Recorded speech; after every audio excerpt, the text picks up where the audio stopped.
Thanks for joining another episode of Up the Town. This is the Barnet recap reaction show, and I gotta tell you, I'm I'm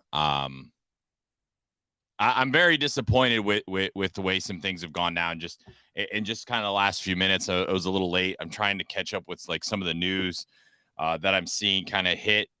um, Phil Parkinson apparently just got a red card. Well, not just, but a couple minutes ago got a red card as well. I'm just trying to kind of look through Twitter right now. So sorry if you guys are watching the live or the video. That's why I'm kind of like looking down. But uh, Parkinson got a red card. He said, "I'm not happy with the role the referee played. That's a soft red card. There's no intent there. And I thought the goalkeeper made a meal of it." Parky, you got a red card, and I think when you see the video, you're going to be really pissed that you went out and got a red card because McFadden, that's a red. It could be a soft red. It could be not a soft red. It really doesn't matter. It's a red. That is a red card all day. He clearly drags the back of his foot, and I don't care what you do when you drag the back of your foot over a goalkeeper's face, you're gonna get called 9 times out of 10. It was a stupid, selfish decision. I don't know how to really. I don't know. I really don't even know how to describe it. I really don't. I I'm disgusted. That's all I can say. That was a very, very, very poor very poor thing to do. And I get Parkinson's passion, and I understand that he wants to stand up for his team, but you don't go get sent off now with three matches left, and now you miss the run-in because you've gone out and gotten yourself a stupid-ass red card on top of it.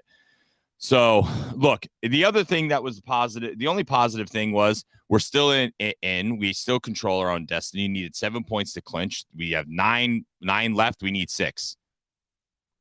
We need 6 points from 3 matches to win the league. It's all 6 points. We needed 7, or we needed 7. Now we only need 6. So absolutely, just feel like we lost the plot a little bit in that. I disagree with Parkinson completely in how he's reacted. Look, fair play to him. He has more experience than me. He knows more. I'm sure the referee made a meal of it a little bit. But that was just something you can't do. So let's get into the player, the reaction. Let's get into the kind of the post match and talk through it a little bit. So obviously 0-0 draw. 6 points is the magic number now, which is phenomenal. All we need is 6 points. So that's 2 wins from the final 3. And 2 of the 3 are at home. So, look, we've got it all to play for. And the good news is that Wrexham can still clinch at the turf, which is phenomenal and the way that it should be. Let's get into player ratings. Ben Foster. I think Ben Foster was superb again today. 8 for me. Ben Foster made some amazing saves, was great at defense. The looping header kind of late in the match where he got a fingertip to it. Absolutely fantastic. A couple other good saves that he made. Really just bossed that back line. And to be fair, I think he did he did very, very well. 8 for me. Foster's been superb, I think, ever since he's come to Wrexham, and I think he just kept that stellar play going. O'Connor, 7.5. I thought he did fairly well. I think Tom was fine. I didn't see him put too many feet wrong. He wasn't outstanding, but he helped really lock down that defense, which I think was solid especially towards the end. I think it was a solid performance for Tom O'Connor. So 7.5 for me. I don't think there's anything that stood out, good or bad, for him today. So just a kind of solid performance. Ben Tozer, 7.5.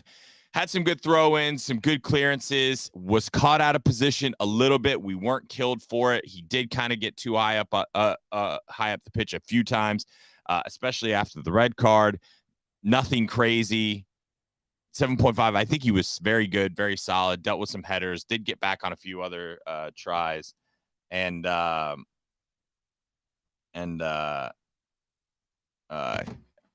7.5 for me. Owen O'Connell, I think that this one was super easy. An 8. He did phenomenal. Almost scored on a backside header. I think was very, very, very unlucky for that. He did very well in clearance. He put off. I know there was a backside cross. He kind of came there last ditch and put Smith off, which was phenomenal. I think. I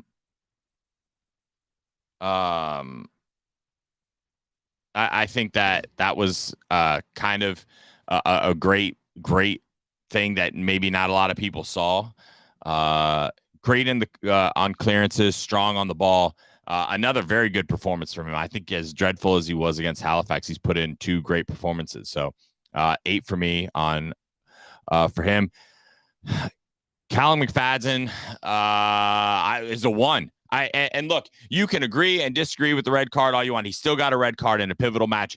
The thing that bothers me the most is if you watch his back foot, his back foot is not natural. You don't run like that and then your foot scrape the ground. There is nobody that runs that way. Nobody runs where they scrape their back foot, their trailing foot. If they're going for a ball, they lunge, that back foot comes up. He puts his down and just drags it. Now, do I necessarily think he meant to kick him in the face? I don't know if he knew where his face was. Maybe he just wanted to nick him a little bit just to kind of give him a little, hey, I'm here. Give him something to think about for the next, for that next ball where he might be going into a challenge and maybe, excuse me, tip it away instead of actually grabbing it. I don't give a shit. This is. You're going for you are fighting for a title, for a promotion that hasn't happened in 15 years. That was a selfish move, as selfish can be. And I think Parkinson is going to regret a little bit that he went off the way he did and got himself sent off after he sees that. Now, he might stick to his guns because I think he has to at this point. But that was a horribly selfish decision to go and do. If I could give him a -10, I would give him a -10. It's awful. Horrendous decision. Look, I have other feelings about this, but I'll keep them to myself. It just was an awful performance for me. Barnett, a 7. I thought in the first half he was lively. He was trying to get up and down the wing, create chances. I think in the second half, he tailed off a little bit. There was a run that he made, I think, kind of after the red card. He got it real nice run, cut inside, and I think he just hesitated a little too much. But he was lively. He did well. He got back. He tracked back. He didn't lose his man. So I think that he did a pretty solid job. So a 7 for me, and I think was that I think that was a fairly well done for Barnett, a solid match. Look, pretty much our entire defense had a phenomenal match. Look, we got a clean sheet against the 3rd best scoring team in the league. On the flip side, we didn't score a goal because we got a stupid ass red card against a team that's 18th best in the league at giving up goals. There's positives and there's detractors in just about anything that you can see. Elliot Lee, 7.5. I think the red card really hurt. He tried to do, sometimes I think he tried to do a little too much, but it never hurt us. He never got out of position, even when he tried to do too much. So I'm not too I'm not killing him on that. Obviously, we didn't score a goal. We didn't set anything up.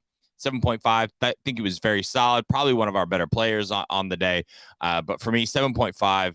Again, another great shift. Lee is just a constant performer and constantly puts in good shifts. And I think it's something that Lee is very, very strong at and look, he's one of our best players for a reason. And I think he showed that today, especially when we went down a man. So 7.5. Andy Cannon, a 5. Look, I'm not very impressed with Andy Cannon. I don't necessarily understand what Phil Parkinson sees in him. He must be training like amazing. I think he's had 3 very average to below average performances over the last 3 games and continues to see the pitch. I don't really understand why he continues to see the pitch. I thought he was a little bit reckless at times on the ball, a little bit loose in possession, out of position a few times. Look, didn't do anything that killed us, but really didn't affect the game in any way. I was surprised that he played. I had heard that he picked up a knock. Mendy was a shock that he wasn't included even in the squad. I had heard nothing about Mendy not being included in the squad up until today, which was very surprising. I thought Cannon might be the one surprise that would get left out, but Cannon keeps on going, and a 5 for me. Look, I hope he can turn his performances around, but for me, he's not done anything that's been very impressive. James Jones, 6.5. I think he was better in the first half than the second half. Obviously, I think the red card changed it because he had to be a little bit more defensive. I thought he kept his defensive shape fairly well. Had a couple of fouls that were tactical, smart fouls. Nothing that I would say was, overzealous or anything. I think he played, like I said, look, I think he played a fairly okay match. Nothing crazy for either way, one way or the other. So Jones is a 6.5 for me. Ollie Palmer. This is a very sad thing to say, but I think we have to have the conversation about Ollie Palmer being included in the starting lineup moving forward. Ollie Palmer is either out of form, tired, but he looks slow. He's loose in possession. He hasn't done anything reckless. He does try and put in a shift. I don't think that he does anything necessarily that hurts us on the defensive side. I don't think he's doing anything, though, that helps us on the offensive side. He's a big striker with not a lot of speed. He had, I think, a little bit more pop in his legs earlier in the season, and also in last season when he and Mullen had like a fantastic run in. But right now, Ollie Palmer's just not doing it. I mean, he didn't do well against Halifax. He didn't do well against Notts County. Was pretty non-existent today. Look, I know the red card really changed it, but I think,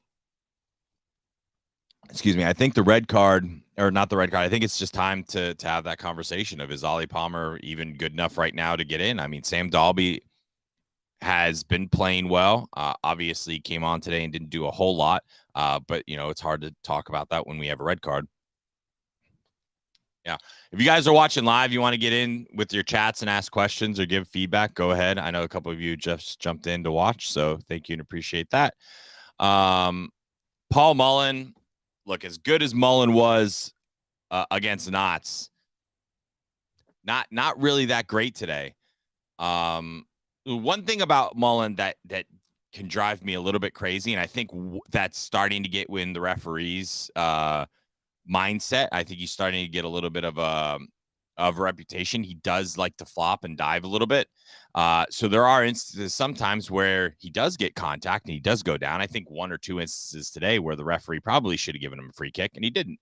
But that's because Mullen likes to be a little bit of be dramatic every now and then. And look, I get it. It's part of his game and sometimes it works and that's just who he is. But I think he's getting a little bit of a reputation in a match like this where we need to get those calls. We didn't get them. And I think that can play into it. 6 for me for Mullen today. Look, he didn't do anything bad. He didn't do anything good. He puts a shift in. Look, it just wasn't his day today. I know the red card also plays into that. But 6 for me today for Mullen. Let's talk about the substitutes. First off, Sam Dalby. I'm just giving a 5. That's not a reflection, really. He came on late. Didn't really do anything. Wasn't really involved in any kind of build-up play. Wasn't really involved in anything that I can really remember. So the 5 is just kind of an average of nothing, right? Like he just really didn't have any kind of effect on the match. I wish he did, but that's kind of there. Luke Young, 6.5. I think Luke Young kind of late in the match he picked up a yellow, very good tactical foul. They would have been on the break. It wasn't reckless. It was very controlled. That's an experienced player, understanding the situation and willing to take one for the team right there.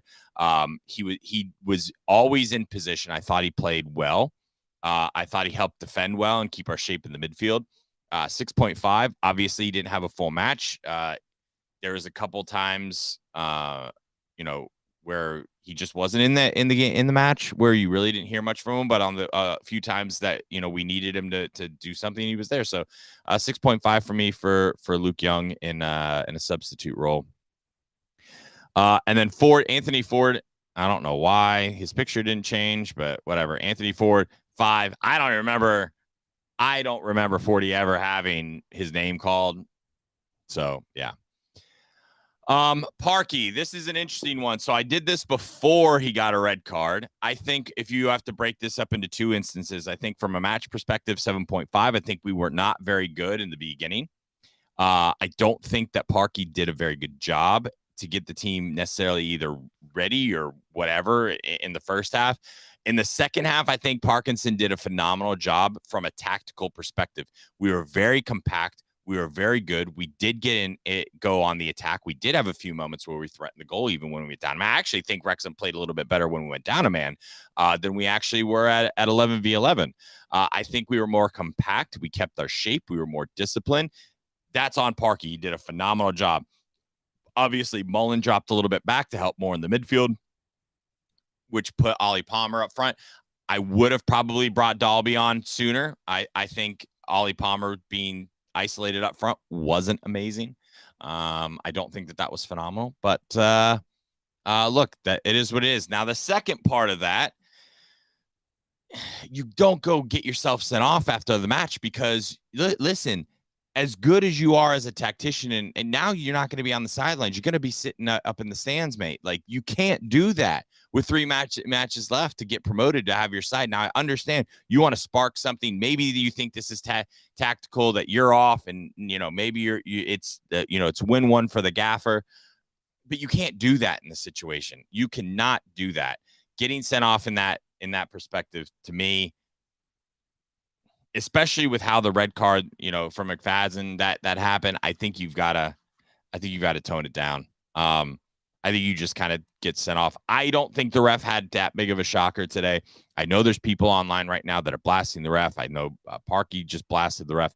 I'm not going to join the crew of, I think that the ref had a shocker. I think the ref didn't get a ton wrong. Look, there was some calls he got wrong, some calls, but he got right. But I think in the big moments, I don't think he really got that much wrong.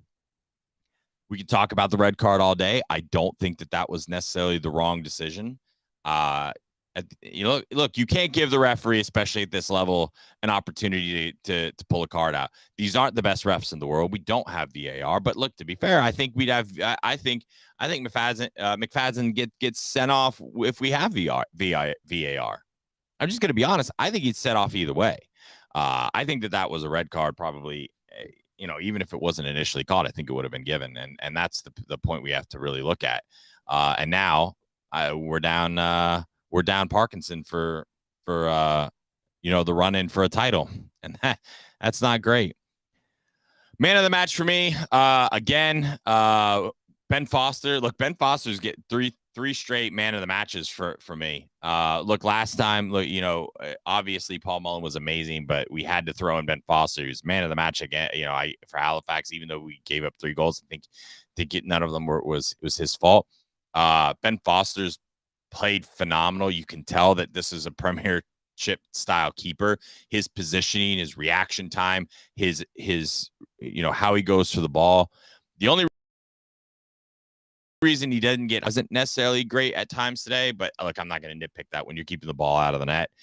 If your distribution's not, a 10 out of 10 for the whole match, I'm not going to sit there and crucify you. So that's kind of the recap. I'm not mad at the result.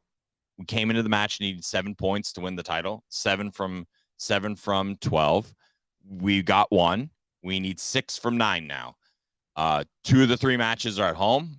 Phenomenal. We've just got to not lose the plot. I am more nervous now with Parkinson out. I think his presence on the touchline is very big for Wrexham. And this is going to be something that, look, we're not making it easy, and Wrexham never do. But this is just, I think we're just kind of shooting ourselves in the foot for no reason to go in. But we go at it again. We have the next match. I will not be able to do a post-match reaction show because I will be in Philadelphia for work. So I won't be able to do a post-match reaction show. We have Yeovil on Tuesday, Bournemouth on Saturday, and Torquay to end the season. I leave for Wrexham next Thursday. I will be in Wrexham Friday. So if you are listening and you live in the area, you're going to be there, come out, say hi. Going to be doing a live podcast at the Turf. Very excited about that. So, look, not the result we wanted, but not the result that kills us either. We could be sitting here from after a Halifax match, losing and giving Notts County another shot to come back into the title race. Look, we're still there. We're still in for a shout. It's not going to be easy. It never is. But we need 6 points. Now, look, our wiggle room becomes a lot less. But we need to win the next two. Win the next two, we're champions. Period. End of story. That's the main thing we need to focus on. Win the next two matches at home at a place we haven't lost. Let's go get it. Thanks, everyone, for joining Up the Town. Let's